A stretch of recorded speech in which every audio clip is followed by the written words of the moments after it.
Welcome into Rounding the Bases. Round the bases. Everybody knows Joe Goldberg. It's around the bases. Everybody knows Joe Goldberg. Hey everybody, welcome into another episode of Rounding the Bases presented by Community America Credit Union. I'm Joel Goldberg. I'm really excited about my guest today, someone that has been on the landscape here in the Kansas City area and certainly beyond for many, many years. And I'm really excited to catch up with him. Shout out to my friends at Chief of Staff Kansas City. If you are in the hunt for a job, looking to hire, to replace whatever it might be or a resource, check them out. chiefofstaffkc.com, making connections that matter. I can't believe that we're in September, at least if you're listening to this when it is being released. You might be listening to it in 2027. I don't know. But if you're listening to it on the day or the week that we release it, in the middle of a playoff hunt here in Kansas City. I don't talk a ton of baseball, but it will be brought up today for multiple reasons. But I'm really excited about the way things are going.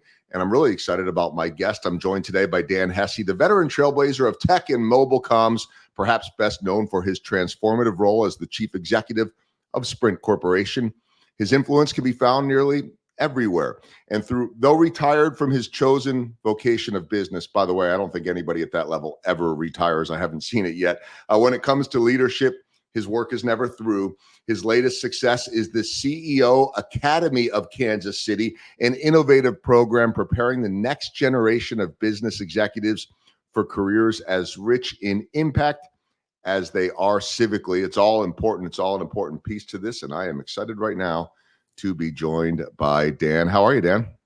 I'm doing fine, Joel. Thanks very much for having me. Appreciate it.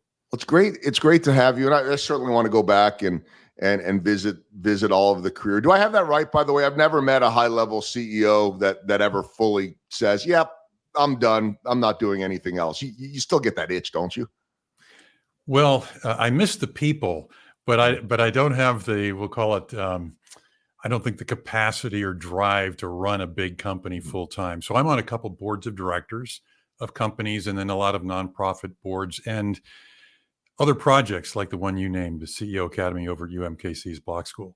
So let's talk about that. I think that's interesting. I mean, in sports terms, you have the minor leagues, you have the development, you have all of that. And I think we see the finished product of CEOs. We also know that there's so much young talent out there in whatever the profession is. Tell me about this CEO Academy and how it came to fruition. Well, I really have to give Bill Zollers the primary credit. He's the retired CEO at YRC or Yellow. And he approached me and Greg Graves. The three of us are close friends. We worked closely together here in Kansas City. Greg Graves was the CEO of Burns McDonnell, about his idea of starting the CEO Academy, because Kansas City, I think more than any town, certainly more than any town I had ever been, or possibly any that I know of, incredibly tight, supportive group of business leaders who really made a big difference in the community. I remember when I moved here in 2005, a week after I had been here, I came in to run a company called Embark, which was to be a spinoff from Sprint and Nextel when that merger happened, a landline company. And a week after I got here, Dave Lockton said, "Can you come over to my house? I want to introduce you to a bunch of the other CEOs in town." It was that's where I met Bill. About a week or two after that, Terry Dunn of Dunn did kind of the same thing to meet this great business community. And I think a lot of that has declined over the last few years. It's not as strong. This is what Bill, Greg, and I thought. So we thought maybe we'd put something together that brings the current CEOs from Kansas City, as well as those who may soon be CEOs, bring them together to learn not only how to be a better CEO, because I learned a lot from the Greg and Bill, but all of these other CEOs. We had something called the Business Roundtable, where the 10 CEOs of the 10 largest companies got together on a regular basis. We learned from each other, but we did things for the city. I learned a lot from people like Henry Block and Neil Patterson and others that passed on their knowledge to me And we thought we might be able to do the same thing. So that was really the genesis. So it's a day and a half course, October 17th and 18th. That'll be at the block school over at UMKC. And the block school has just been terrific about this. All of the teachers are people who have actually practiced. So this is not theory. Everybody has done the job. And each of us will have, we'll call it a swim lane, a particular part of the CEO job that we can, impart kind of what we've done right and what we've done wrong and what they might learn about that particular area. So that's one of the goals. But the other is just to bring the group together. Hopefully they'll create the same kind of network that Greg and Bill and I were a part of years ago.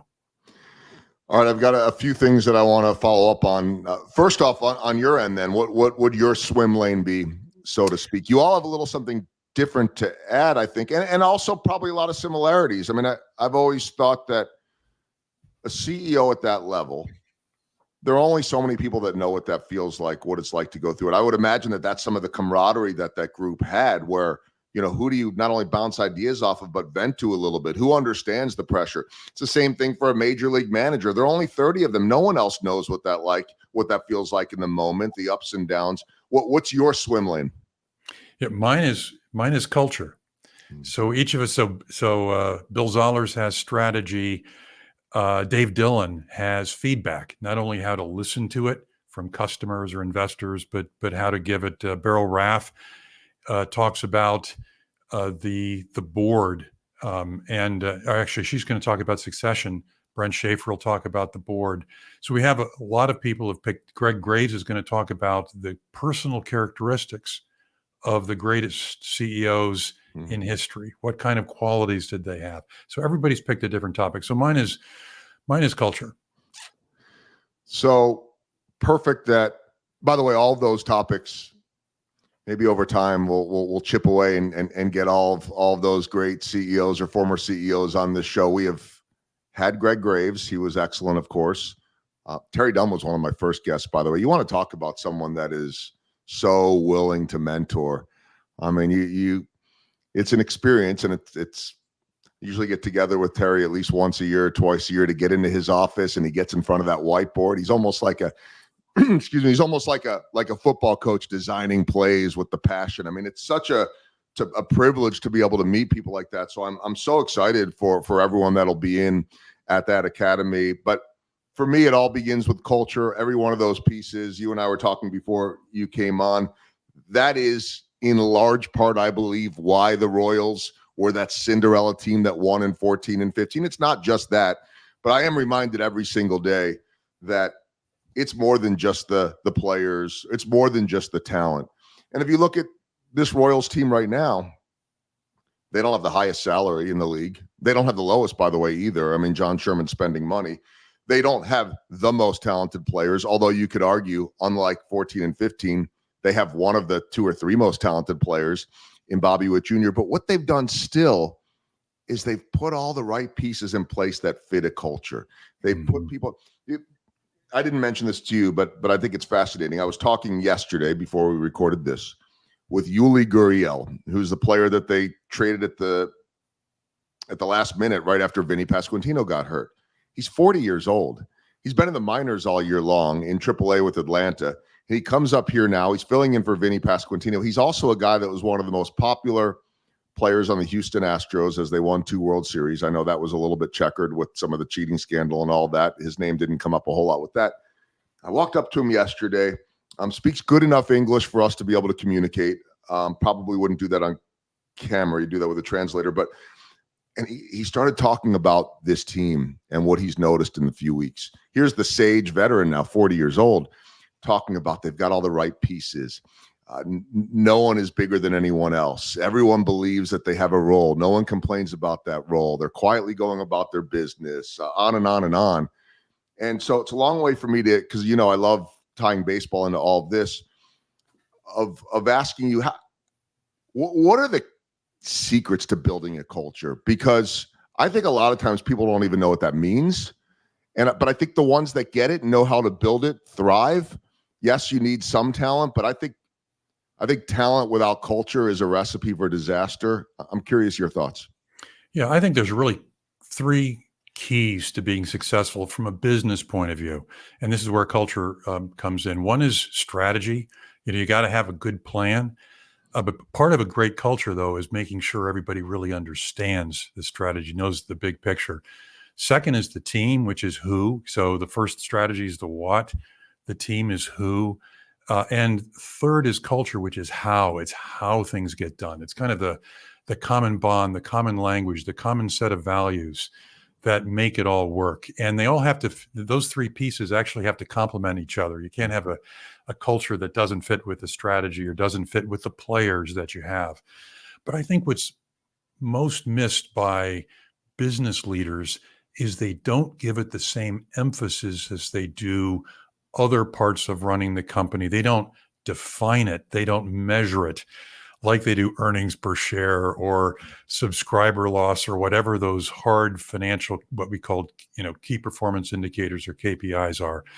And I think that for a culture to really thrive in a business, you have to, first of all, articulate it. A lot of people, we got a really strong culture. Well, tell me about it. Well, they can't define it clearly. And you have to define it before you can measure it. So one of the things I think that was very important, for example, I'll just use Sprint as an example, because that's a Kansas City company, and it was my last stop along the way, was to really make culture important. The first thing I did was engage everybody in creating the culture. So I came a couple of years after the merger of Sprint and Nextel, and there's still a lot of elements of the Sprint culture and Nextel culture still there, but it really hadn't come together as one. And by the way, it was hard for my predecessor, Gary Forsey, to do it because it was really a merger of equals. I think Sprint had 50.1%, Nextel had 49.9%. So that's why the name was Sprint Nextel, and the corporate headquarters was in Reston, and then the operating headquarters was here in Kansas City. And Gary was a tremendous executive, but he was a Sprint guy. So it was difficult for him to be as trusted to create a new culture in a merger of equals because his board was half and half.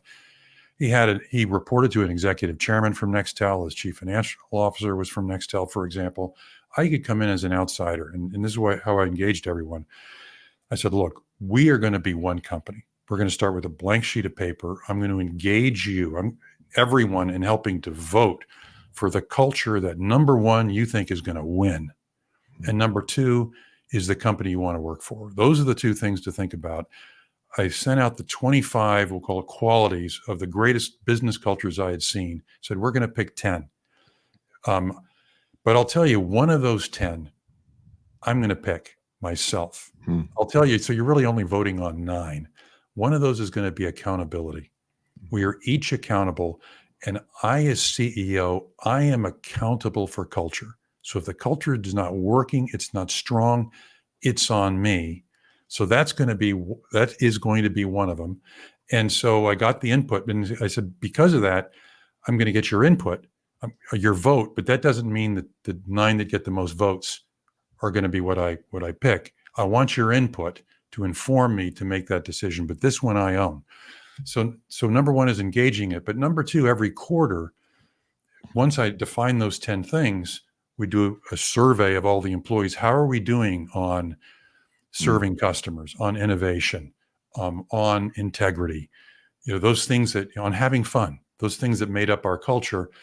And then I would also take other metrics, hard metrics. So on serving customers, I would also add our J.D. Power score, for example, in addition to their vote. On innovation, the number of patents we were applying for and receiving in addition, but it was measured just like earnings and just like everything else. So it became important. And as a result, the culture got stronger and stronger and improved over time because we worked on it. And that's what I think a lot of business leaders don't do, and is the opportunity, quite frankly, we can learn from sports. Because I think there are very few athletic coaches that don't know how important culture is. Some are better at building one and leading one than others, but businesses largely don't give it as much emphasis as companies, as sports teams do. I think one of the reasons why that could be so difficult too is that when you have change at the top, somebody retires, somebody is let go. What's the general reflex of a board or an owner? It's to go the opposite direction, right? This is true in sports. This is true in business. You have the hands-on leader, and now you've moved on because things have gotten stale. So now you go from hands-on to laid back. So how do you define and find that culture when you're going from one end to the other? We see it so often, and it's like, who's caught in the middle? All of your employees, all of your customers, all of your fans. And it's like, you see so many 180-degree turns that how do you consistently build that? Yeah. And it does change with the leader and the CEO. And this will be one of my messages in the CEO Academy. So the folks who are listening don't have to pay the $3,000 tuition. They can, to learn about it. We'll give them a snippet of it. Yeah, but that's just it. It does change with the leader. It has to reflect the leader. So you're right.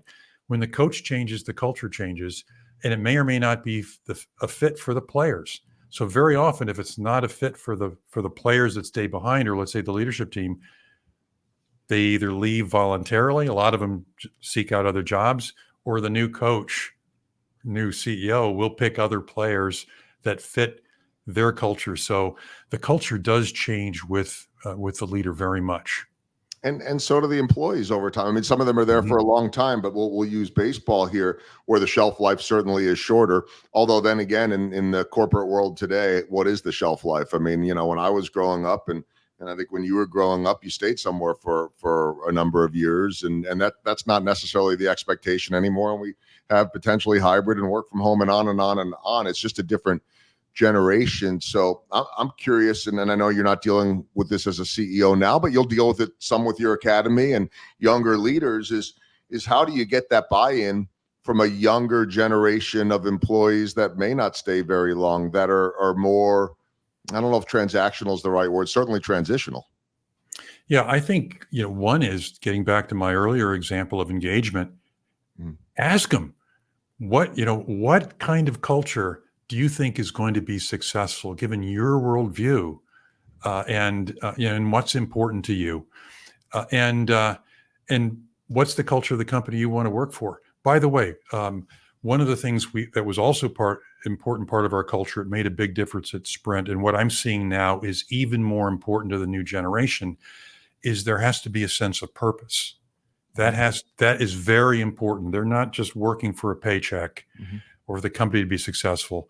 And so, for example, at Sprint, we had kind of the 4 Ps of purpose. One was the products. One was the planet. And we were a very kind of green company. One was philanthropy, and one was privacy. We offered our customers more privacy than anybody else. But that was part of the kind of the good we felt we could do that made a difference, that was important for our employees to have. That's a lot more important now for, we'll call it the Gen Zers. I think that's a good thing, by the way, too. I mean, I don't remember when I was coming up talking about purpose all that often, and now it's just expected that, it's not just what I do, it's why I do it. And I think that there's a lot of buy-in there. The other thing that I'm really hearing from you, Dan, and I think this is so true in every walk of life, is that people just want to be heard, right? They want to know they have a voice. Now, you could tell them all they have a vote on the 10, and if they don't really feel like that means anything, they're going to tune you out. I think I found it fascinating to hear you let everybody know, hey, full disclosure here, I'm picking one of them. But you got the other 9 versus, hey, this is just some exercise that we have you doing. And oh, by the way, we don't really care. I know nobody's saying that, but if you feel that way as an employee, you're not going to buy in. So, okay, I'm picking one. And by the way, it's the one that falls on my lap. I'm the one that's accountable. I know that was not by accident, right? No, not at all. And by the way, one of the qualities that was part of our culture, and I see consistent, not only in sports teams, but in companies that have successful cultures, it's this notion of trust, and what goes with it is delegation. People know what they're responsible for, and you trust in them and believe in them enough to make that decision. So it especially becomes important as companies get larger, because how fast a company moves is the number of decisions that are made every day. And if everything has to come back to the CEO for a decision, even if you're really decisive as a person, and this is one of the issues that I think a lot of founders have as a problem as the company scales, is giving up, delegating, because the speed of the company is the number of decisions that are made daily, which is directly kind of correlated to the number of decision makers you have. And on teams, we use the Royals as an example. In their championship years, the people on the bases, Hosmer could head for home on his own. They could make those calls in the spur of the moment. I actually talked to Andy Reid, and he talked about when they get to make the call, when Mahomes and the team, they'll come over, hey, we like to run this play. Part of the reason you say yes sometimes you say no if you really think it's the wrong time, is that if they are trusted to make the call, they're going to give it that extra, even though they're giving everything on every play. When someone is trusted enough to make a decision or be entrusted with one, they'll go that much further to make damn sure that what they wanted to do is successful. And he used the example of that.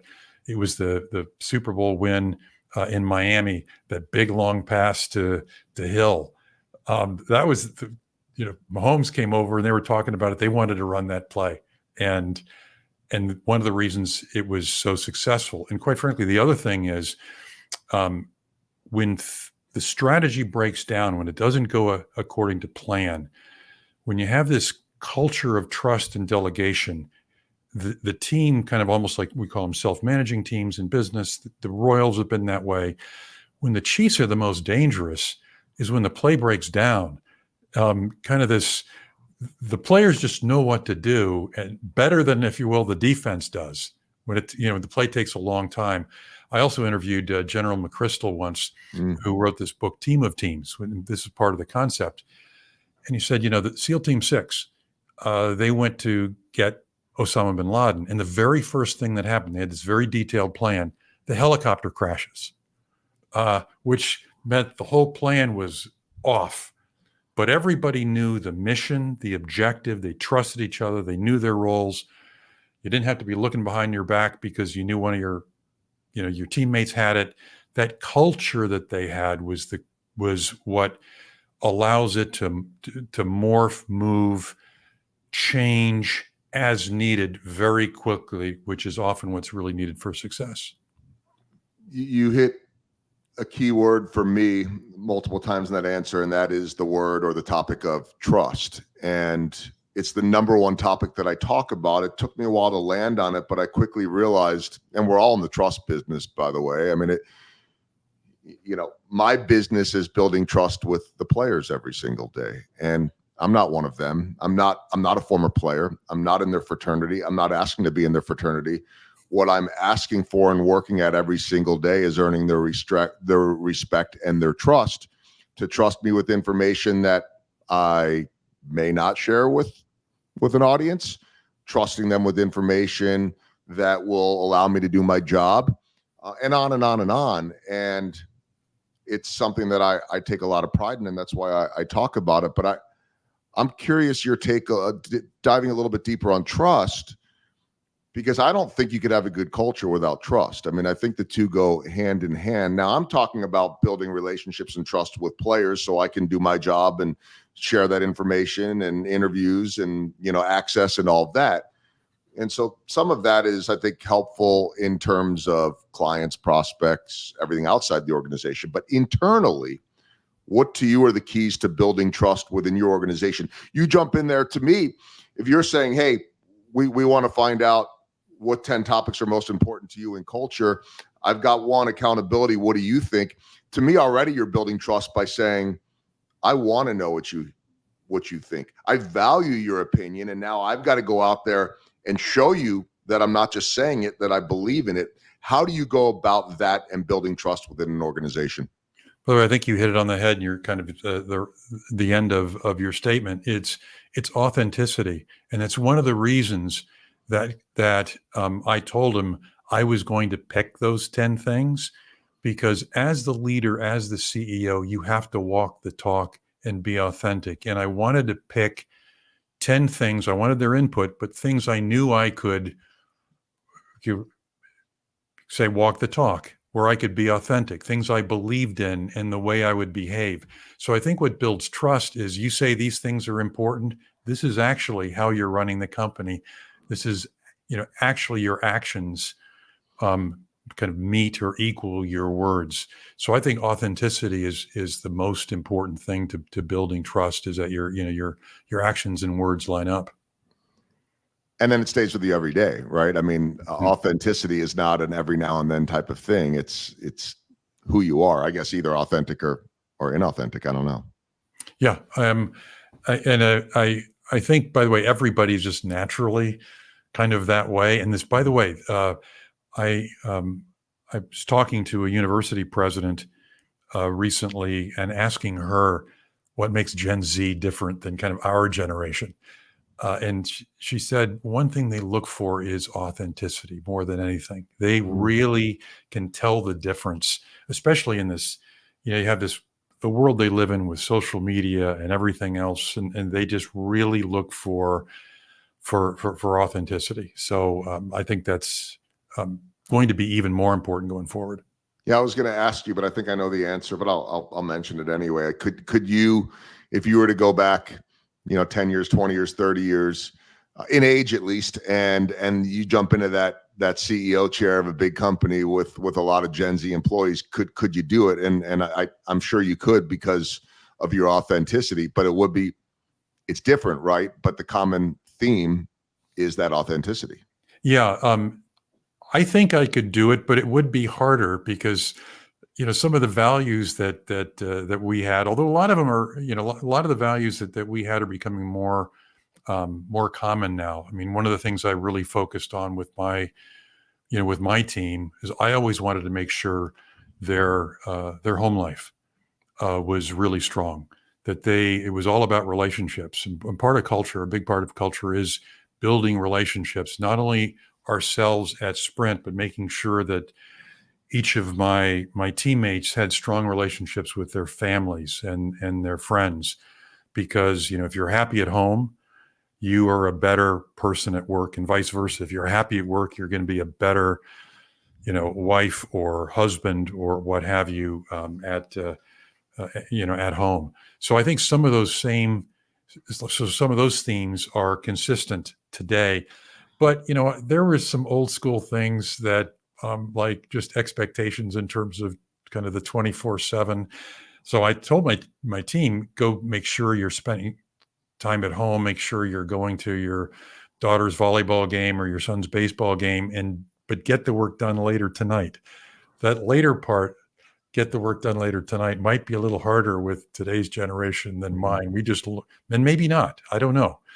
If you if you've really focused on inspiring your people to being part of something bigger than they are, being part of something significant, I think they'll do what it takes. But I grew up in the environment of very hard work, and also in the environment, and I don't mean this critically at all, but you heard things that were uncomfortable. So, for example, when I was talking to this university president, when you went to college, you hear all different points of view and some things that could be offensive, to you. And you just learned that's what you're there to do, to hear every point of view, and everything's not going to be comfortable, but there was a certain level of respect. I think that, and again, I'm making this as a generalization. It's not all kids, but there have been a little more hand-holding, helicopter parents. The kids aren't necessarily this gen as, we'll call it, tough as we are, perhaps. Their life was a little more structured. They had more parenting, and that might make it a little more difficult for me to be a CEO today. But I don't know. I'd actually, if I were 10 or 20 years younger, I'd love to be a CEO again. I loved everything about the job in every company I had. I really loved being a CEO. Well, because in the end, and this is not a bold statement, but it's one that I so often would hear from David Glass. It's Mhm. all about the people. I mean, it's always about the people. And so maybe the way we get there changes over time, but in the end, it's all about the people. And does this generation work as hard as we did? And I agree with you. It's a blanket statement. Maybe not. Maybe they work more effectively. Maybe they have a better work-life balance. That's not anything that I ever considered. I'll tell audiences all the time that I was raised in a generation, and I'm Gen X, but I was raised in a generation, lock key parents, all that type of stuff. You get yourself up and you take care of things when you get home, and suck it up and go to school and go to work and don't ever miss a day. And I'm not changing, but I'm not expecting the next generation to do it that way. They may have something that we didn't have. We may never have known such a thing. That wasn't on the table for us. Yeah. So, I'm a baby boomer. I grew up as a military brat. My father went to West Point. So, and he was the greatest dad ever. But there was a level of discipline that would be harder to, let's say, harder to enforce these days. Doesn't though, like if you did come back and you were leading, or you get to the academy coming up in October and you've got some younger leaders, those formulas that you've talked about, listening, authenticity, those are universal, right? I think so. Yeah. Those haven't changed. And I don't think they ever will. And, in sports, you look at the qualities of like the great coaches today, like Andy Reid, but then one of the people I read a lot about over the years was John Wooden.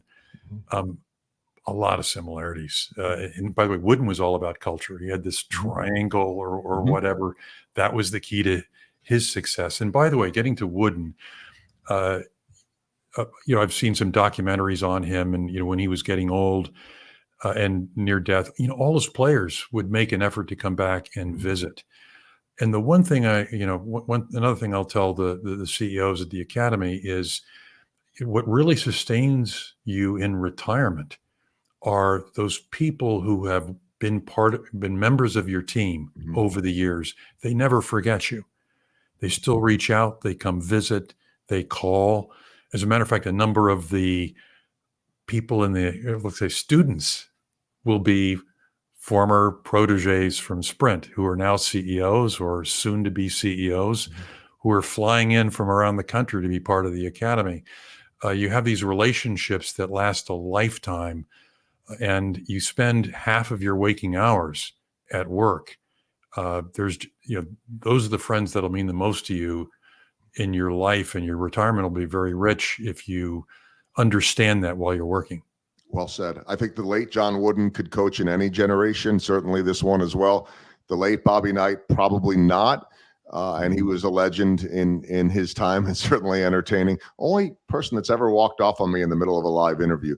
But that's a whole different story. It was at a baseball game. He didn't like a question that I had asked about basketball, but he was very entertaining to watch. We'll put it that way. All right, I want to get to my baseball themed questions for you, and of course they're business and leadership related. But in your long storied career, and one that still is going in the way it's going now, what's the biggest home run that you hit along the way?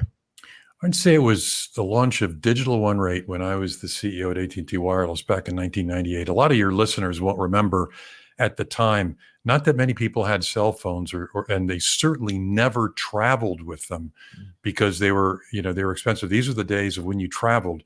There were lines at the pay phones at the airport, as far as the eye could see, waiting to make a call because people just didn't take phones with them. Because if you were in your hometown making a local call, let's say I'm in Kansas City, local call, A cents a minute. Long distance call, B cents a minute. If I was traveling to New York, a local call, C cents a minute. A long distance call, D cents a minute. And by the way, it's different by every city, et cetera, extremely complex. We launched something called Digital One Rate, where a minute was a minute. You had a bucket of minutes for $90, another one at $120, another one at $150. There were different numbers of minutes. Didn't matter where you were, who you were calling. It was a minute. It took off like gangbusters. I mean, we went from, in less than 3 years, I was the CEO at AT&T Wireless. We went from a $4 billion to a $10 billion company in less than 3 years, like boom, very profitably. And it required the entire industry to follow us and change. It was why Verizon was created. It's why Singular, and then what's now AT&T, was created. We're pretty much in response to that. Oh, the good old days with, yeah, I don't know. I miss them from a standpoint of it would be nice to detach from the phone every now and then. I'm not disciplined enough to do that, and some are.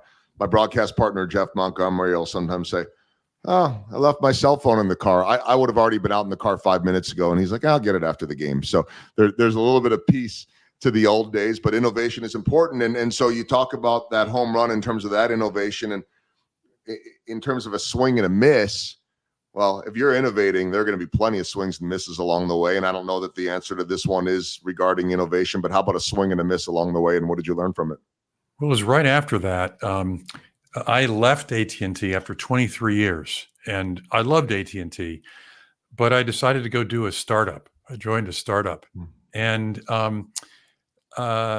mean, the good news is we survived. Of course, the timing was terrible. It was in early 2000, right before the dot-com. I was in telecom the telecom and the internet bubble just burst.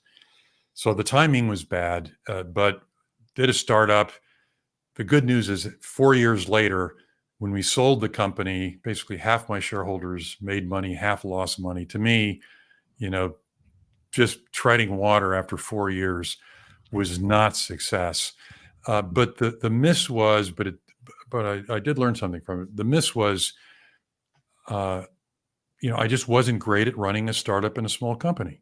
My real strength and what I'd love to do was running complexity and size and scale and scope. And so that was my miss. I was not a great leader of a startup. Interesting. A lot of times this could be the other way around, not big with the scale, but for you, that's your expertise.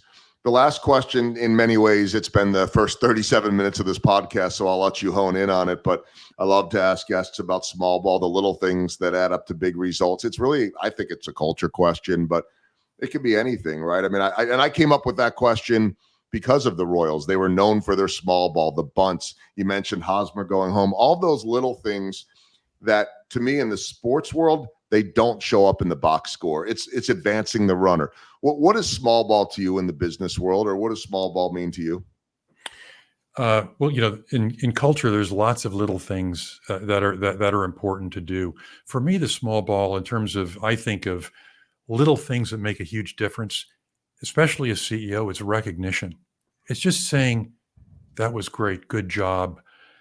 You forget the impact that you have on people when you do that. And I would come across employees. I remember one guy, I was in a sales office, and he goes, "I want you to listen to this." And on his voicemail, it was a recording of me calling, just saying, "That was a great sale you made," like a couple years before that. And he says, "I keep saving the recording of your voice because anytime I'm having a bad day, I just listen to that again, and I go back and, I'm going to go make another sale." And it's just because you're the CEO. You completely forget the impact that those little things have on people. I just came back from a board meeting. One of the staff people really helped to make my stay. I had an arm injury. I hurt myself playing tennis. Did all these things to make sure that the board meeting was good for me, as well as I have a special diet, making sure that things were gluten and dairy free for me. Went out of her way. And I just sent her, and thanks for all the things you did. Little things like that, they go a long way. Yeah, and oftentimes forgotten, especially in the speed of this world that we're living in nowadays. That also, by the way, is something that should never change, that never will change, just that little extra effort. I love that bit of small ball. All right, we're going to wrap it up with 4 final questions, a couple of fun ones in here too, because my producer, Ashley, does an unbelievable job with her research. So we'll start with this. Tell me about a special pair of yellow and black checkered Vans that you were wearing in 2013 and the attention that drew. Yeah. So to kind of build up the culture and the team spirit, I would dress in black and gold a lot. I would dress in the colors. but I had served on the board of the VF Corporation for 9 years. I had to leave the board, which owns Vans. So I called the CEO up because, of course, they didn't make black and gold Vans. And I was known for wearing, I loved those checkerboard slip-ons. I said, any way you could make me a set of black and gold Vans? He goes, sure, send me your palette colors, whatever they were. I sent him, and he actually had them made custom just for me, and I wore them all the time. So that was kind of my signature shoe at Sprint, was Dan's black and gold Vans. And of course, no one else had them because Vans didn't make those. Those were specially made for me. And of course, as a former board member, I had some privileges, but I had to leave the VF board when I joined Sprint because I got off all my boards because it was a 24/7 job. So Eric kind of understood that and didn't hold it against me for leaving the VF board. And did Danica Patrick recognize those? Was there something there or something like that? I thought I saw a Danica Patrick story in there. She may have. Yeah.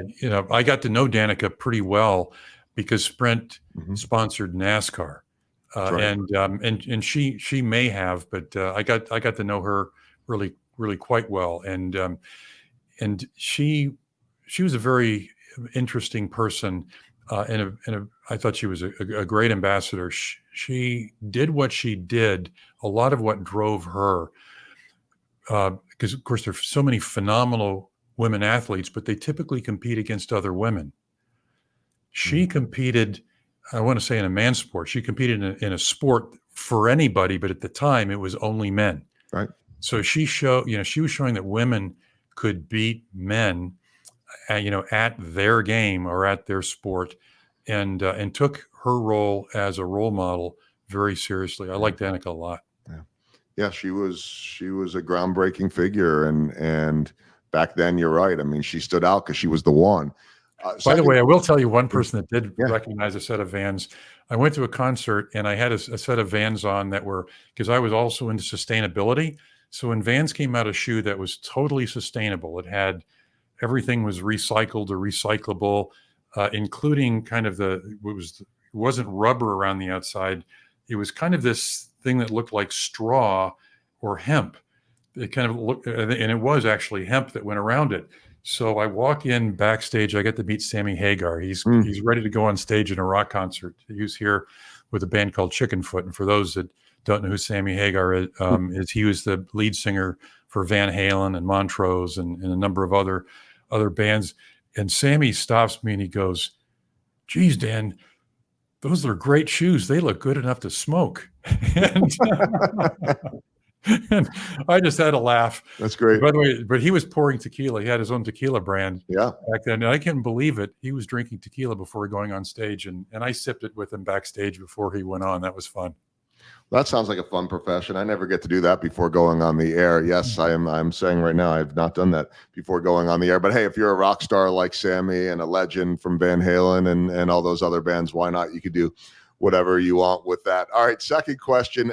By the way, Michael Lorenzen, one of our veteran pitchers that they got at the deadline, is a big Vans guy. He pitches in Vans, made for baseball cleats, but he is a big time Vans guy, always wearing Vans gear. So I figured I'd throw that one in there because he's become synonymous with that, and that's a little bit different than your Nikes and your all those guys. So, second question as we round the bases. I think all of us have that early job that we talk about or we remember. Back when I was a kid, for me, it was working at the local hot dog stand. Were you in the sewers at one point or cleaning sewers? You got that right. So to make money in college for what my scholarships and loans didn't cover, I cleaned sewers in New York City in the summer. Hot, stinky job, but it was a union job that paid $10 an hour, which back in the 70s was real money. But use your imagination, it was worse. So yeah, I cleaned sewers. Yep.